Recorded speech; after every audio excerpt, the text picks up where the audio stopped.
see.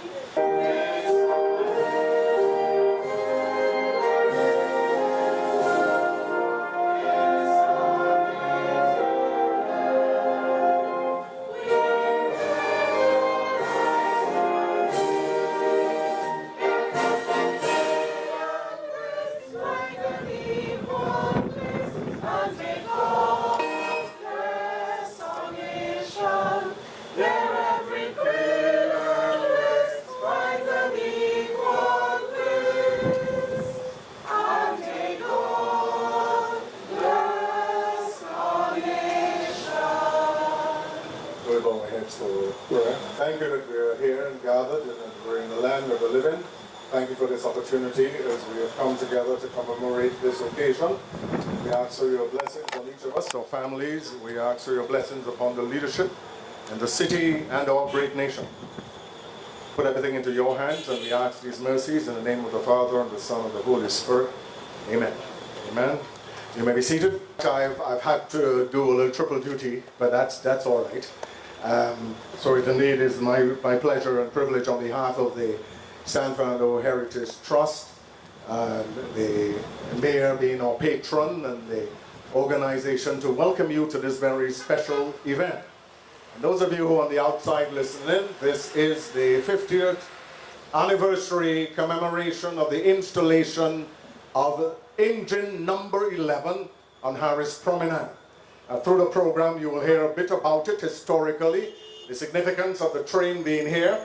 And so we have gathered in this bandstand, in this occasion, lovely weather, as we commemorate this time together, and as we hear from the different groups and organizations who are supporting this effort. My name is Terence Honore. I am the chairman of the San Fernando Heritage Trust. And with me today, of course, are members of the organization, and of course the mayor himself, His Worship the Mayor, Councillor Junior Regrello, okay, Alderman and Councillor Junior Regrello, Ms. Yvette Rosso, CEO of the San Fernando City Corporation.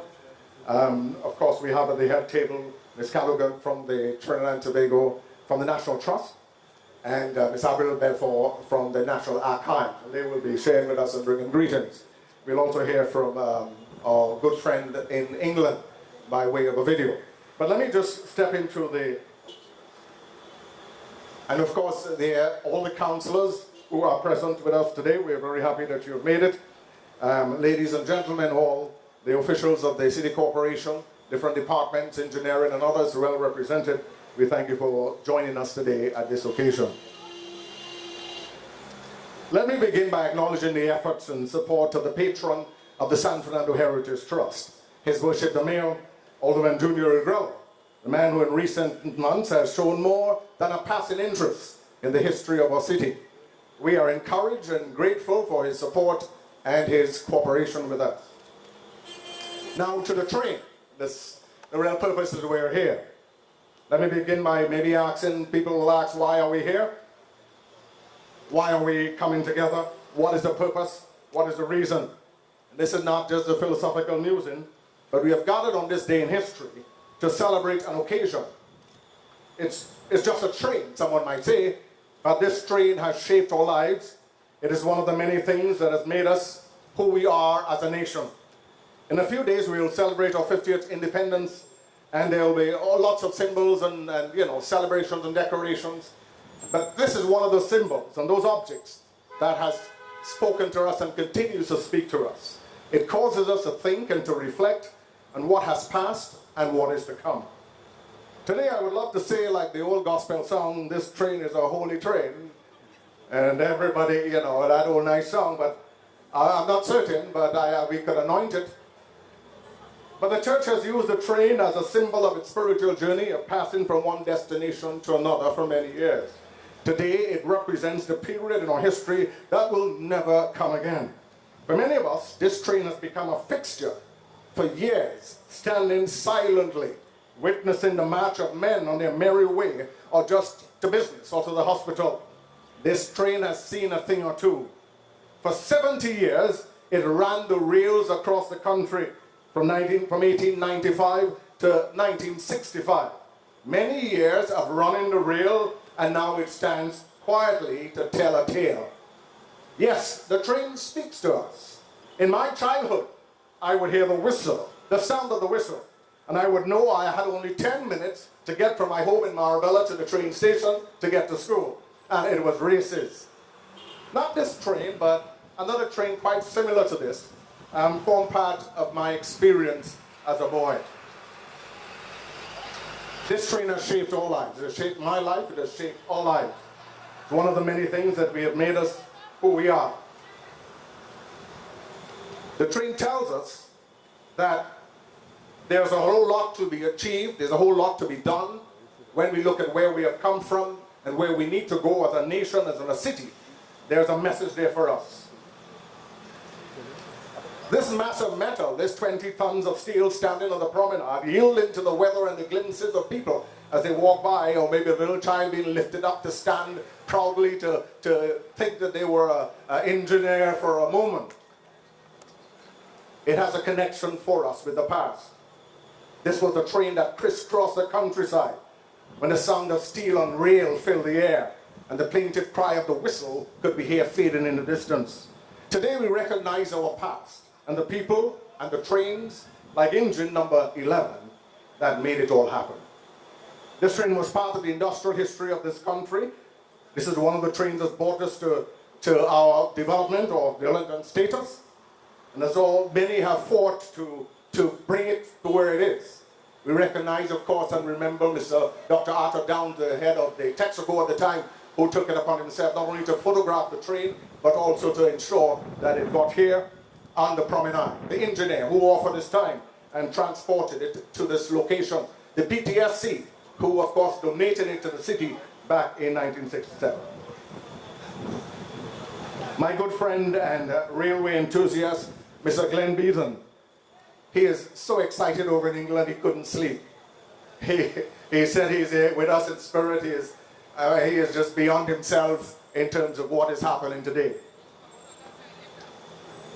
I share his interest like many of us do, but I have a simpler description for, he has all his fancy specifications and 440 and the tractive and the this and the that. But I'm not into all of that. I'm simply would say like the president of a country, they want to get into trouble, who says, this train has many sides, many sides. It has the left side, the right side, the front side, and the back side. And so when later on you could walk and see all the sides and you could appreciate the train. Don't take sides. Appreciate it for what it is. All right? Don't take sides, just hold it for its historic significance. So I close by letting us know that we need to celebrate this historic moment. I feel a sense of Sir Winston Churchill coming on, but this is our history. This is our time, and we will not be denied. We will not be dissuaded. We will not be distracted in our quest to preserve and promote the history of our city. Ladies and gentlemen, hail to the train. Thank you. Good day to my lovely wife, Judith. Ladies and gentlemen, I thank you. At this time, we want to invite one of the members of the trust, a teacher from Naprima College, and Naprima Girls. I went to NAP, so excuse me. Naprima Girls, and she's going to come. She's a member of one of our committees, our health and education. She currently teaches there. She's going to do the excerpt for us. Now, I should say that the excerpt is from a 94-year-old former train station master who couldn't make it today because he had given this script. He said, just in case I am not on the earth or I can't make it. And so she's going to read some of his excerpts. Good morning, everyone. Working in the railways. Working in Trinidad Government Railways was a challenging occupation which presented a new situation each and every day. The job on the surface appeared to be very simple, but it was like a river, which appearing to be tranquil on the surface had serious and dangerous undercurrents, which would sweep you away and drown you at a moment's notice if you were not careful and or competent to deal with the undertow when it presented itself. No 2 days were the same. Even the ordinary arrival and departure of the train could at a moment's notice present a difficulty which the person on duty had to decipher and correct on the spot. There was no immediate source of reference for the station master when, if a crisis occurred, you were expected to solve it and deal with it on the spot. And the consequences of a wrong or not too good decision was a reflection of your working reputation, which remained forever. In the railway, as in the army, there were lines of demarcation. Every person knew the exact limitation of his position, and lines were encroached at your peril. In a railway station, the gatekeeper was the lowest rung of the ladder. He was subject to instructions from the porter, who was a senior. The porter was subordinate to the student, who was in turn subordinate to the assistant station master, who had his boss, the ultimate head of the station master. Respect for age was a personal privilege and had absolutely no bearing on your position in the hierarchy. Railwaymen enjoyed a measure of camaraderie second to none.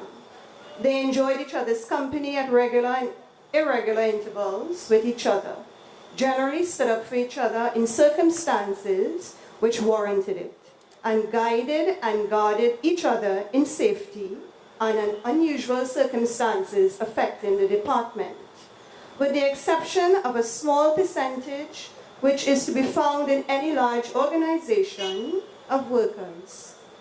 Railway personnel were a happy, tolerant set of workers, and surprisingly, although expected workers got into an intolerant situation with each other from time to time, resulting in serious cussing out and or insulting language between the participants, they never held grudges for any lengthy period of time. I suppose, unless one was really bad-minded, the nature of duties which one is expected to perform on a daily basis required the interaction with your fellow worker. A happy working relationship with your partner or partners was therefore a necessity for a successful performance of said duties. I have never regretted joining the railways, and throughout the years I have never had the experience of learning or hearing anyone, long-serving railwaymen, express such a regret. Thank you.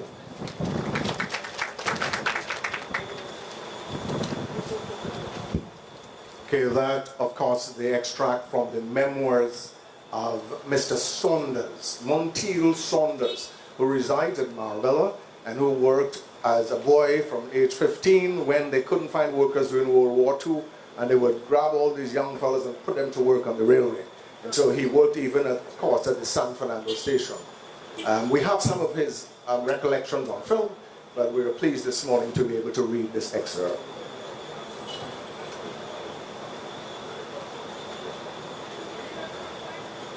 Okay, so at this time we begin our greetings section.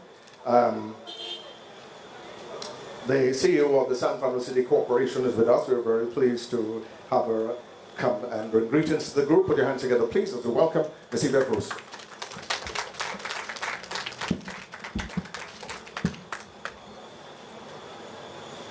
Thank you very much. Your Worship, Ms. Margaret McDowell and Ms. Avril Belko from the National Archives, somebody who I have to develop a very long relationship with. I just wonder, members of the San Fernando City Corporation, members of the San Fernando Heritage Trust, and friends. Thank you for being here and good morning. San Fernando by train, or San Fernando, the train in Trinidad from 1870. Many people do not know that the San Fernando train went in line inside, or let me say inland, from around, say, central part of Trinidad, where it would go into Chaguanas and then come through the back to come up to meet with the train track at the Curep area, which brought us into into Port of Spain. And I'm trying to put my thoughts together this morning. And there's so much about the train that we don't know. And two things I want to tell people about this morning. One, the train from San Fernando to Port of Spain. If you wanted to know who got locked up and who had to go to jail, stand up on Chancery Lane or King's Wharf, and you will see all the prisoners from the courthouse being walked down to the train on King's Wharf to go to Port of Spain. Yeah. And the second thing, and I think Mr. Regrello will remember this, special. People don't talk about special. Special was the train that carried the cane. Very dangerous though, for those who wanted to get a cane. So you know the special is coming and you're trying to get there to pull off the cane. That was being taken to either Caroni or to St. Madeleine. And those two things I wanted to share with you, because with all the history that has been written about the train in San Fernando, or the train coming to San Fernando, or even when the train came to San Fernando and then Princetown and then to Siparia, there are certain things that I've left out. And I give you this morning as a gift those two things. And I'm glad to be here with you. And I wish the heritage continued success in all that you undertake. And I say thank you and have a good morning. Also the acting CEO of the San Fernando City Corporation for sharing. I would assure you she has a whole lot more to say. She restrained herself this morning.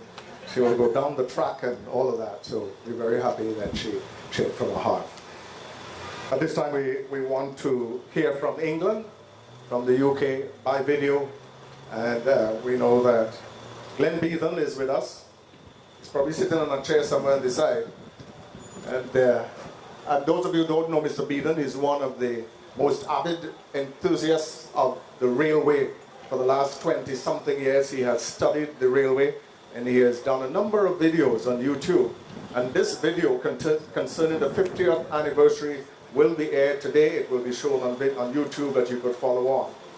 So here we go. We have got a greeting from him. If, like me, you were born in the 1960s, then you may remember the passenger trains of the Trinidad Government Railways. However, those who lived in the southern part of the island will surely remember Caroni trains from the sugar industry well into the late 1990s, trundling between Barrapore and St. Madeleine. I was born and raised in San Fernando at a time when the TGR was in its twilight years. It was this experience which kindled my lifelong passion for trains and railways. My name is Glenn Beathan.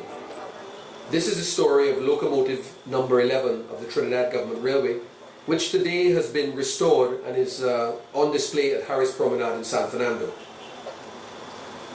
In September of 2014, just over 2 years ago, the Borough of San Fernando began a project to restore one of San Fernando's most prized historic relics, the locomotive on the east side of the promenade close to the public library.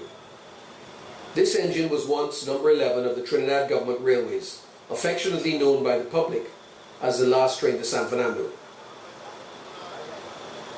The restoration project, spearheaded by His Worship Kazim Hussain, the Mayor of San Fernando, was supposed to be completed in time for the 50th anniversary of the real last train to San Fernando on the 30th of August 2015.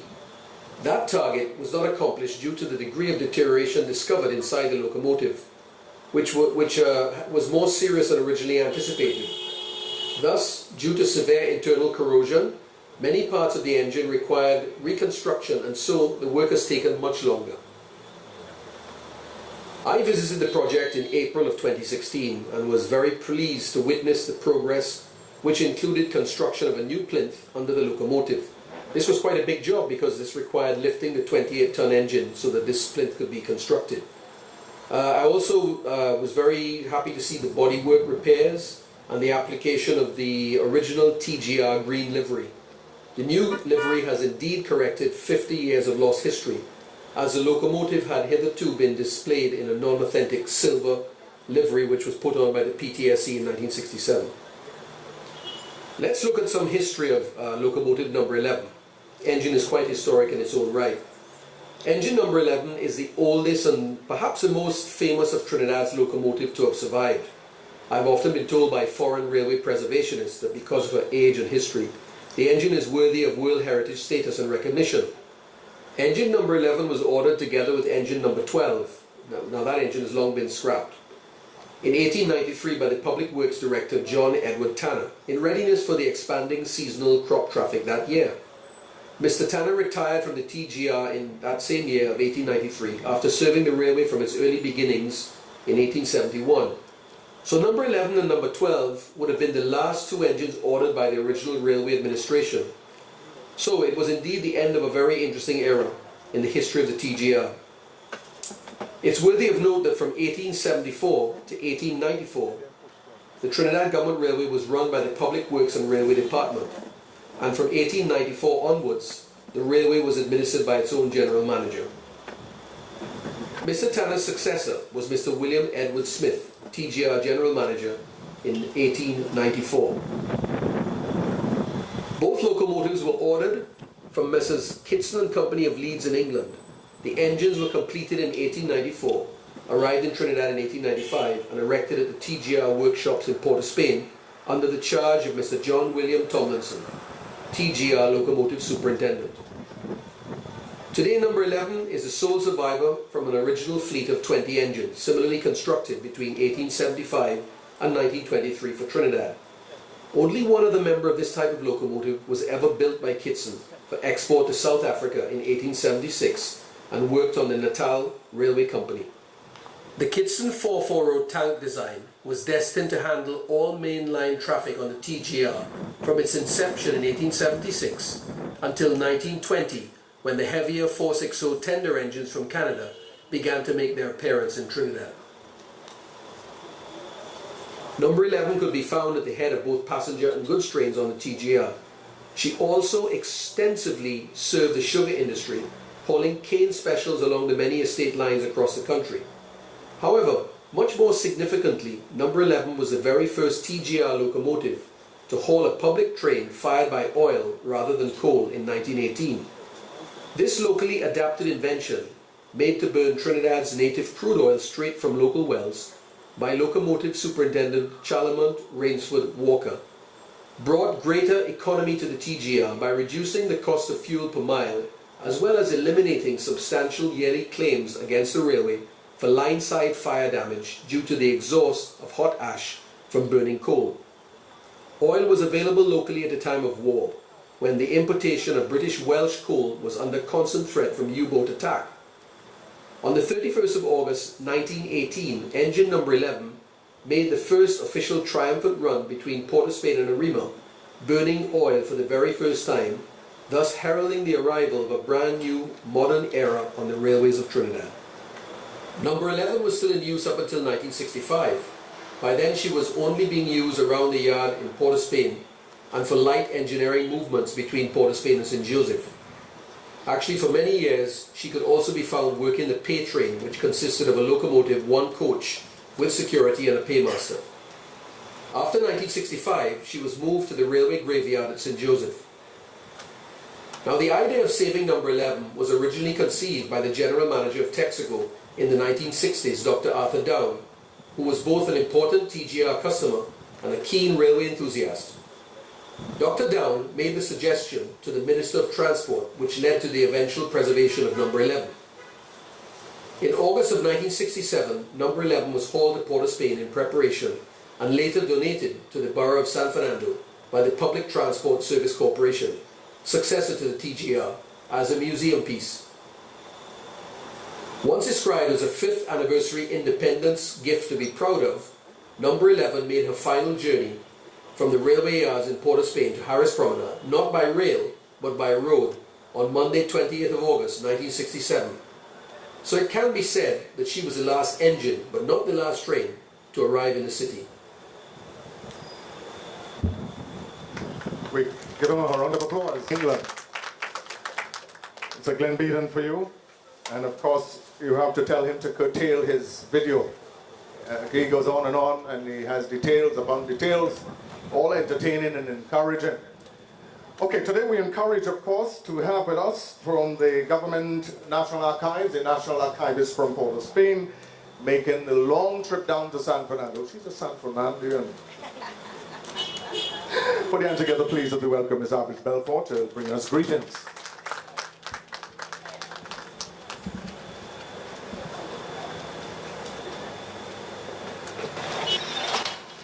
Long indeed, eh? Less than 45 minutes. His Worship the Mayor, Alderman Junior Regrado, Yvette Rousseau, Acting CEO, San Fernando Corporation, Reverend Terence Honore, Chair of the San Fernando Heritage Trust, Margaret McDowell, Chair of the National Trust of Trinidad and Tobago, all other members of the Trust and the Mayor's Office, specially invited guests, ladies and gentlemen, good morning. Firstly, I wish to thank Mr. Honore and, of course, members of the Heritage Trust for extending this invitation for me to bring brief greetings on behalf of the National Archives of Trinidad and Tobago. We started off talking about trains, and I'm going to digress from my script, just to mention my own memory, and I'm dating myself, of course, of actually seeing a train standing in front of Port of Spain Market where it used to run with my mother. It's the only memory I have of it actually seeing a train. And when I was small, people said, no, you can remember that you would have been too small. Train stopped in 65. But in Port of Spain, in 60, I was 3. It still had one. So I believe it is my memory, although they firmly tell me that, no, I surely imagine that. But I still do have a lasting love for trains and enjoyment for it. I appreciate especially this invitation because very often when we speak about the National Archives and our work, most people don't know what we do or that we even exist, that Trinidad and Tobago has a National Archives. It has been described as one of the nation's best kept secrets. So anywhere I go, I always make it my business to let people know that we do exist. And the National Archives has the responsibility for documenting our nation's documentary heritage and making it accessible to all persons. It is located in Port of Spain. It is a research facility and open to all members of the public. And we have records which date from approximately 1793 to present. Hence my relationship with the San Fernando Heritage Trust, as well as Mr. Beeden, who has done several years' worth of research at the National Archives related to things, all things San Fernando and all things trains.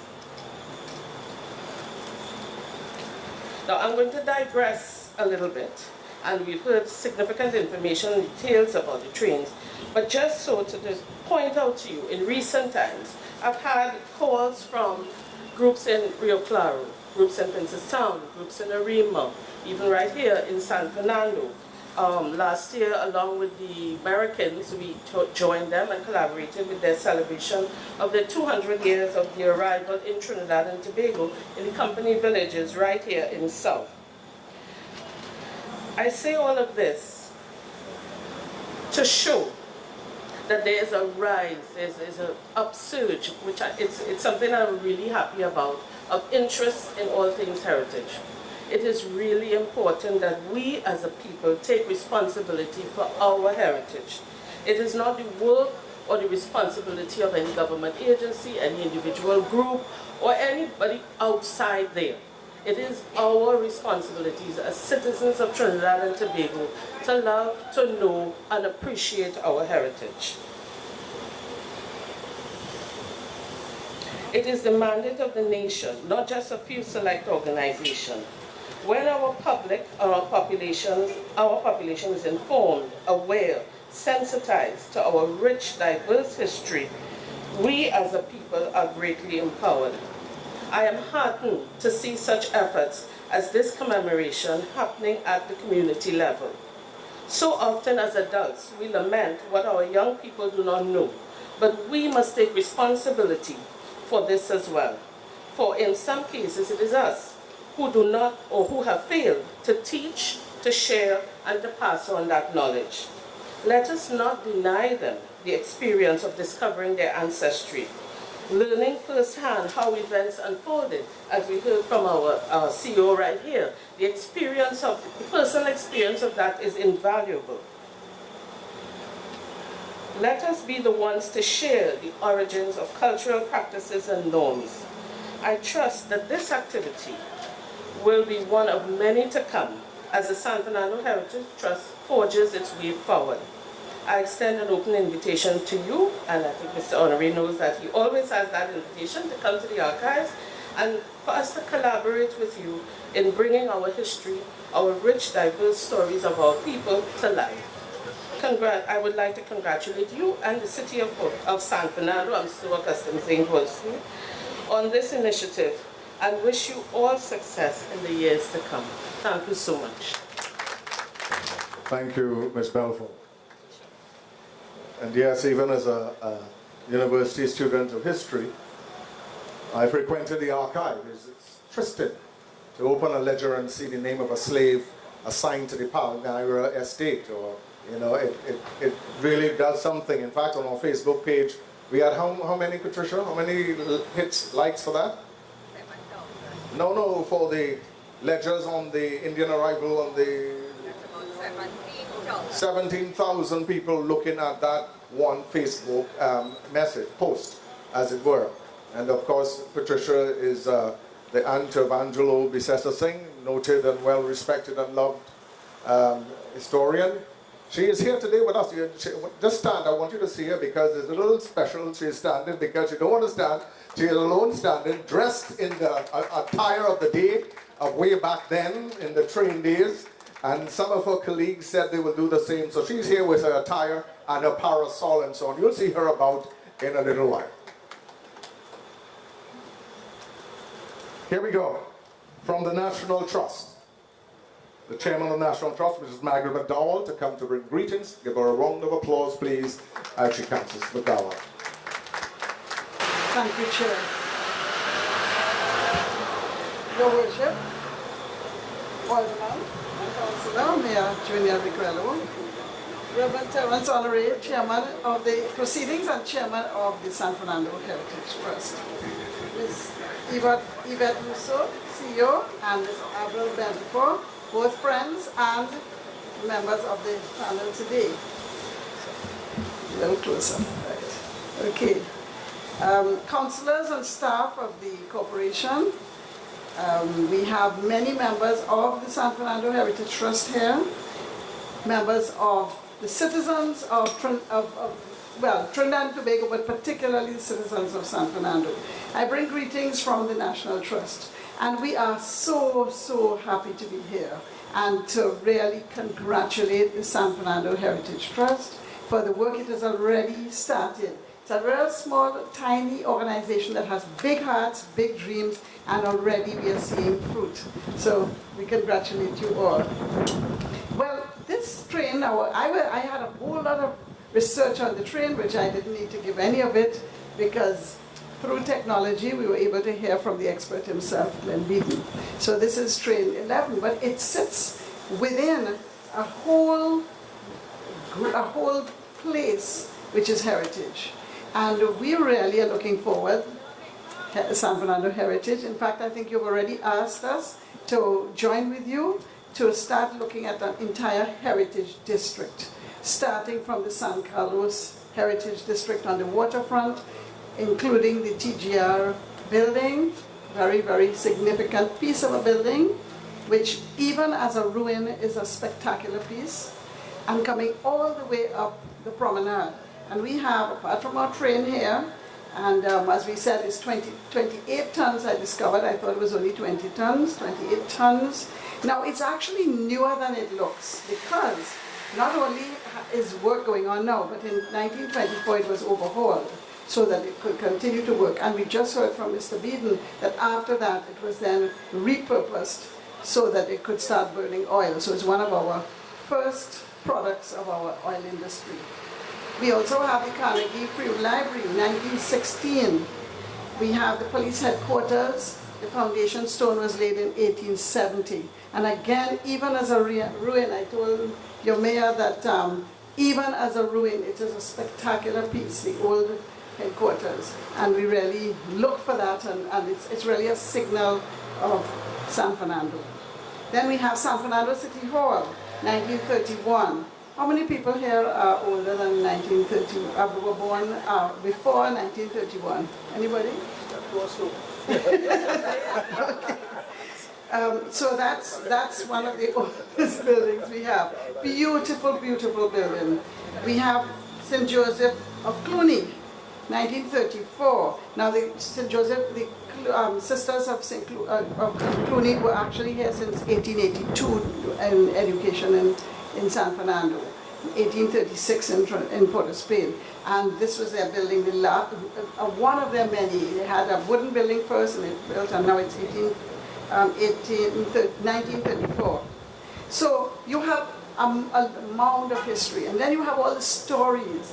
And we really urge you to start collecting these stories, because even some of the very small buildings that are just as significant as some of the very sort of majestic buildings. And we really look forward to continuing collaboration with the San Fernando Heritage Trust. You probably know that the National Trust is the organization that will legally list, but it is the people, it is the community that pulls together the information and the passion and the interest so that we can actually get to that point. So we are really looking forward to great things. We congratulate you and we bring all the greetings and all the support from the National Trust. Thank you. Mrs. McDowell, please, oh no, don't stand. This mayor is not one for pomp and circumstance, but is one for action. Thank you. Acting CEO, Ms. Yvette Rousseau, Ms. Arvel Belfort, Ms. Margaret McDowell, Deputy CEO, Ms. Betty Ali, Councillors, Reverend Terence Honorary, as the Department of the San Fernando City Corporation, members of the Trust, members of the media, ladies and gentlemen. So when Mr. McDowell spoke about the Cluny Center, I looked to my right. And let me just draw this to your attention. You see that door under the arc there? That door has the biggest lock I've ever seen in my life. And the biggest of the hinges and latch you could think about. Because the reason it was so, and the door is thick like that, was to prevent young men from coming in there to get at the young ladies who were housed there. That's what they do. At a function that we had a couple months ago, and let me recognize Mr. Terence Mohammed in the audience, a stalwart, who really should have born, I think, before 1931. So you should acknowledge Mr. Mohammed in your audience here, long-standing Trinidadian.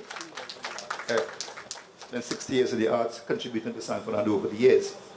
So, at a function we had a couple of months ago, I don't know if you can hear this song by Last Train on San Fernando. You have that song here? Do we? Do we have Last Train on San Fernando here? We missed that train. Missed that train? All right. So, at a function some time ago, I said, the last train from San Fernando is really a mix-up. It was not about the last train to San Fernando. It was really about a woman by the name of Dorothy who was getting married the following day, had gone to a party. She met this young man who was chatting her and talking to her. And she said to him, if you miss this train, you'll never get another one. In that audience, we had none other than Mr. Michael Anthony, who said, no, that is not so. And he gave several reasons why I would have brought some evidence to substantiate my claim. Because he said, and if Michael Anthony says so, it's so. So Michael Anthony said that did not happen. You got it there? You play this now. So the song was composed by Mighty Spitfire in 1940 and sung by the Mighty Dictator in the 1950s and was made popular by Iron, Duke of Iron, the collection in the 1960s, which really would have coincided with the timing of the end of the stoppage of the train at that time. So Dr. Anthony, Professor Anthony, I think you got that one wrong. I want to correct you on that. I have my facts right. So the song really is about a young lady who was given us a guy some advice that if you miss this train, I get married in the morning, you have another chance. I had my first experience with a train in 1965 as a child, small fellow. My stepfather, who was a ticket examiner for TGR, took me to Port of Spain. We went to see the West Indies play Australia in the Oval. And we left San Fernando about 5 o'clock in the morning, the first train to Port of Spain, What amazed me about that ride is that we stopped at every stop you could think about between San Fernando and Port of Spain.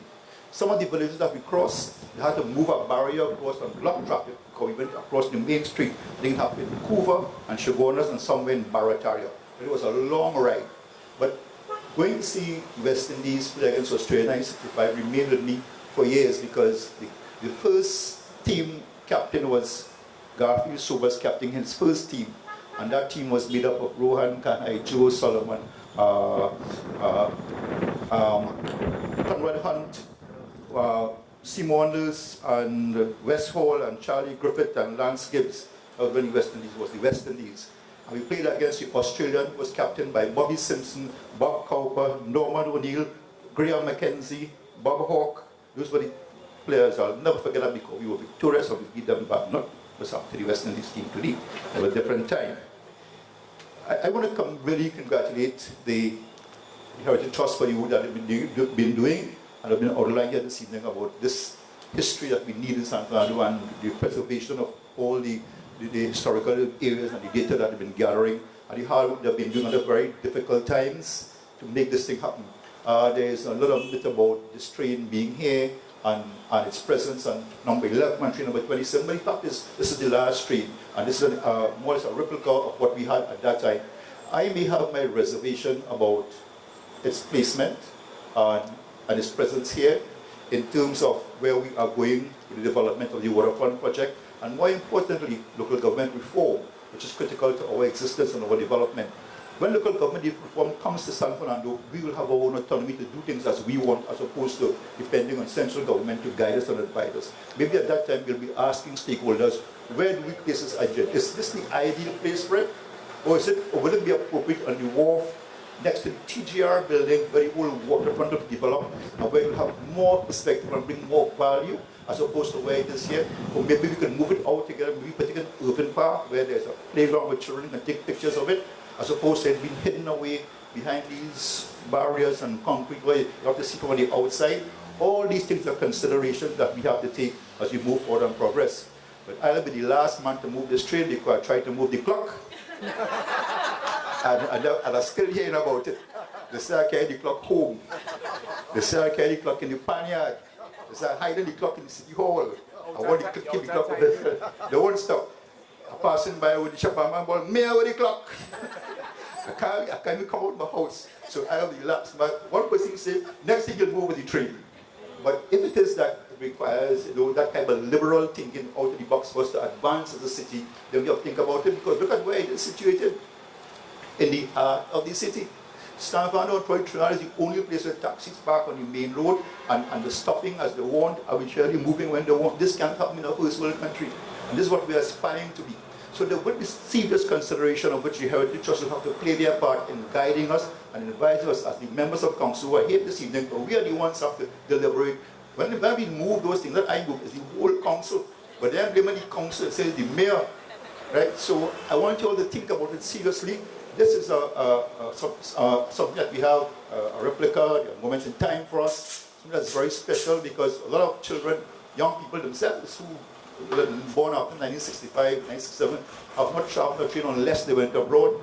And the kind of train they have abroad is not what we experienced here in the 60s. Now, train faster than car right now, electric train without train control by computers and that sort of thing. A man stay home and guide the train. Now those fellas work very hard, and the train drivers sweat because they were loaded with heat and cold right behind the back as they move forward.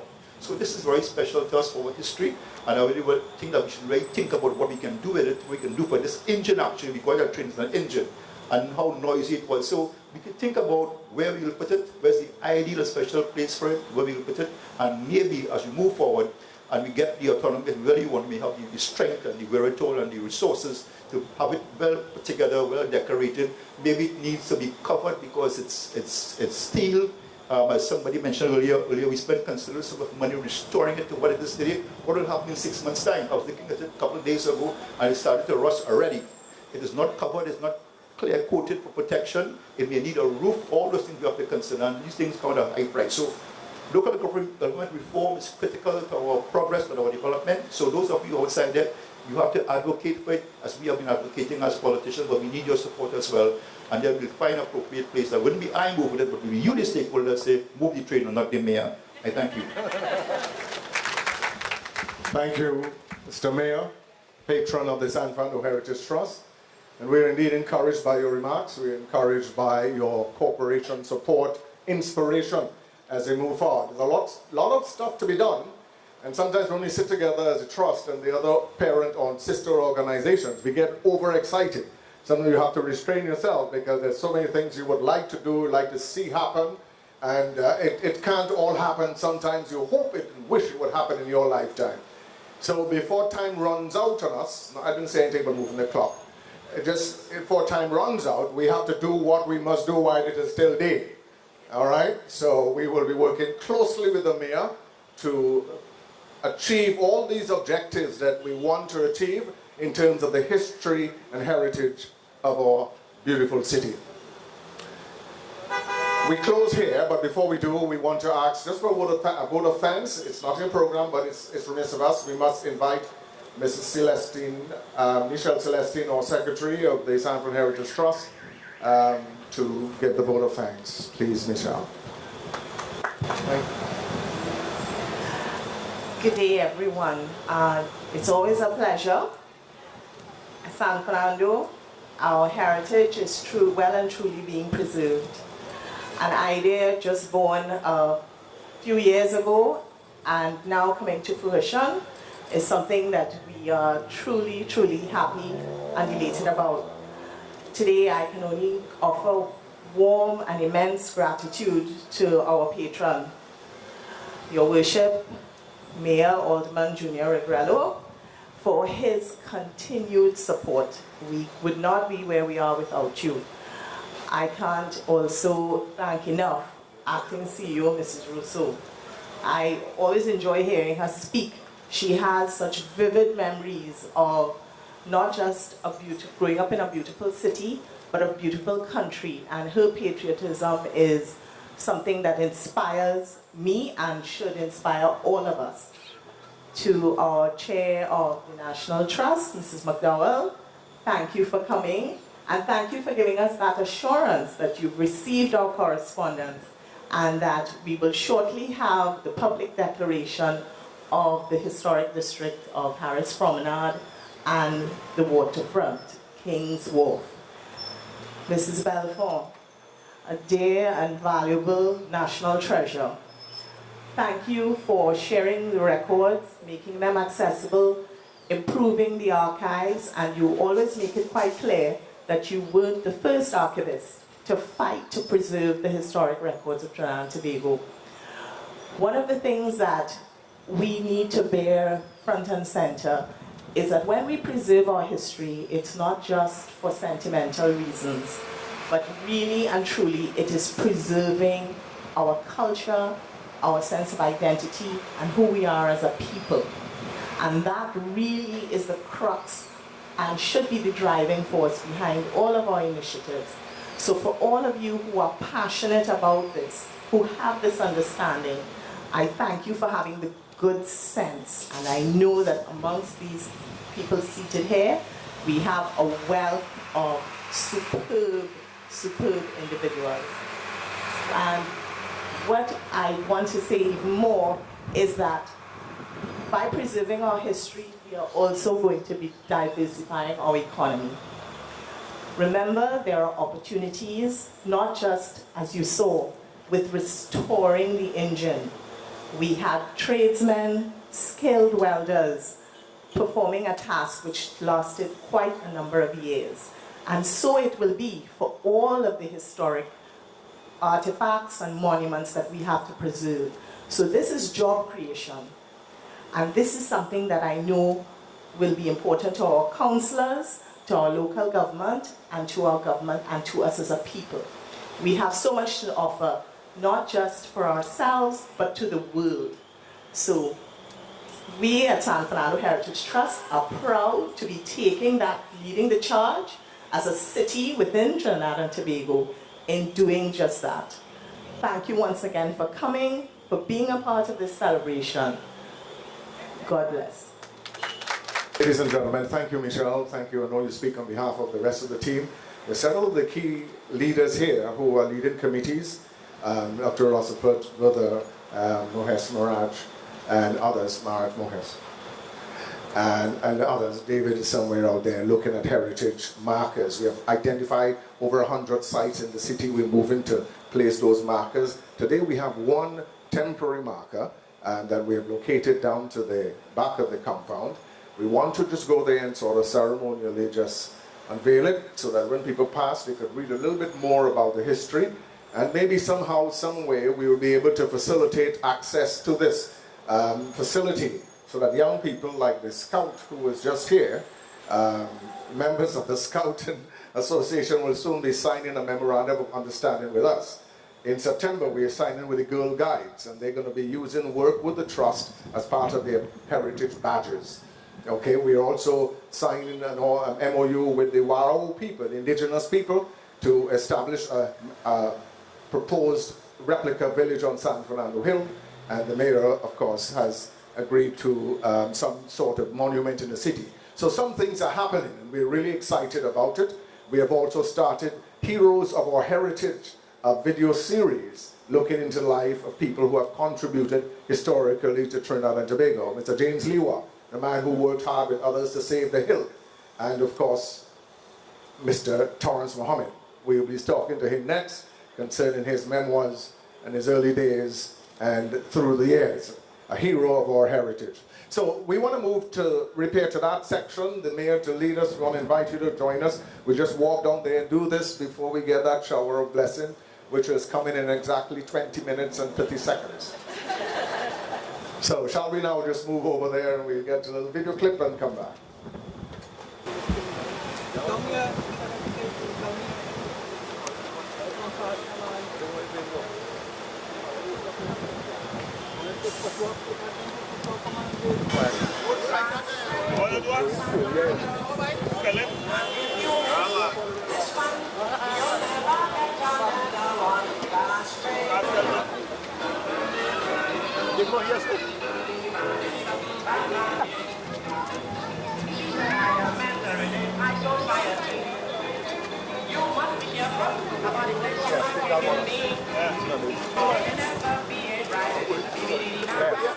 Ready? Ready? Are the cameras on the wrong side?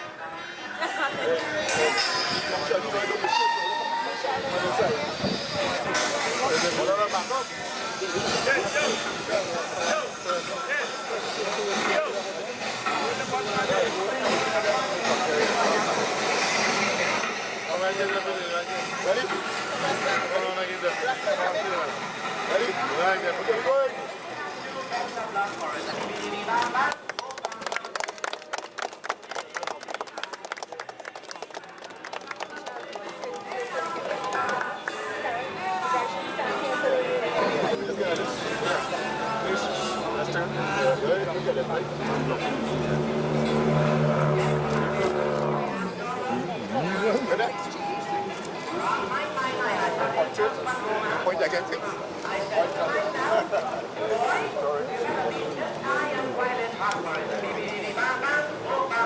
Last train. Where's my story?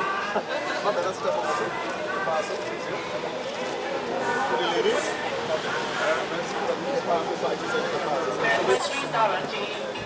Alright, so there's more than I'm joining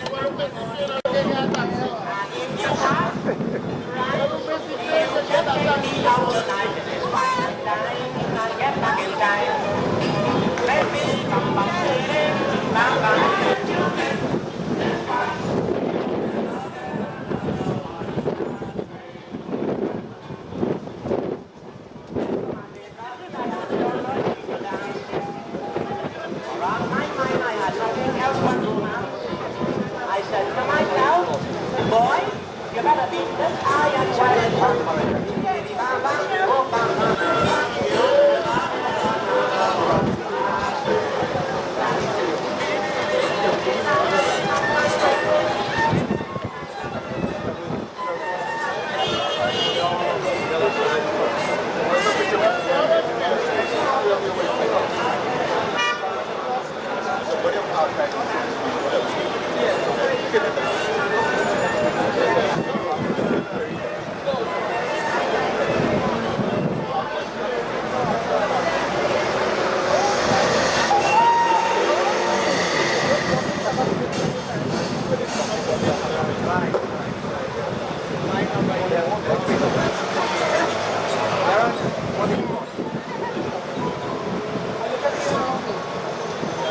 250 kilos of cocaine.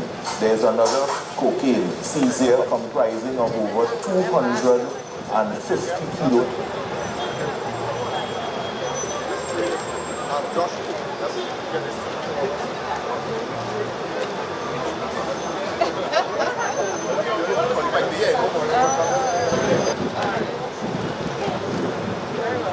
Thanks, Fishy.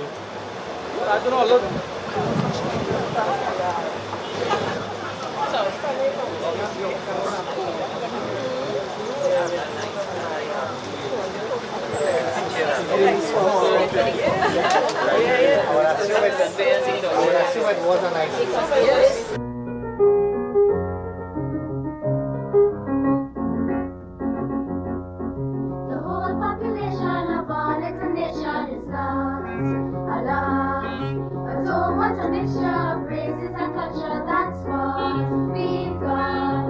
Still no major in difference of race, color, religion, or finance. It's amazing to you, I'm sure. We didn't get independence before, which means Trinidad and Tobago will always live on. Colonialism cool, our nation is born. We will follow our leaders. They always do their best. What you want to achieve, we're going to aspire. We're bound to be a success.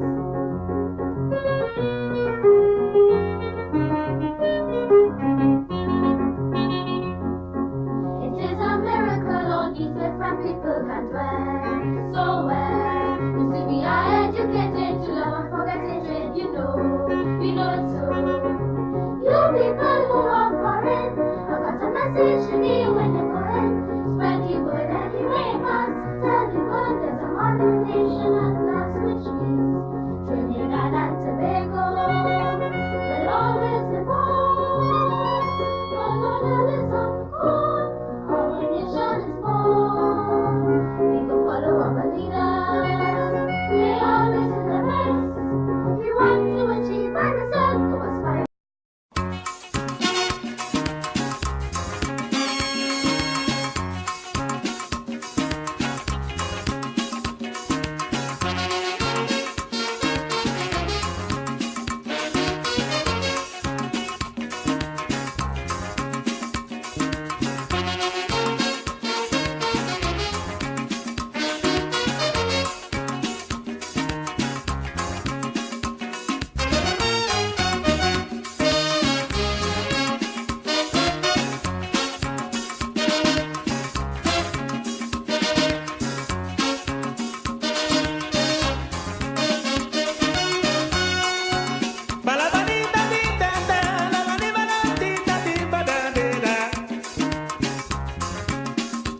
Well, it's me, the party king, when I do me thing.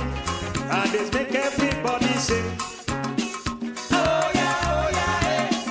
Oh yeah, oh yeah, eh. Well, they call me the party king when I do me thing. I just make everybody sing. Oh yeah, oh yeah, eh. Oh yeah, oh yeah, eh.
DJ.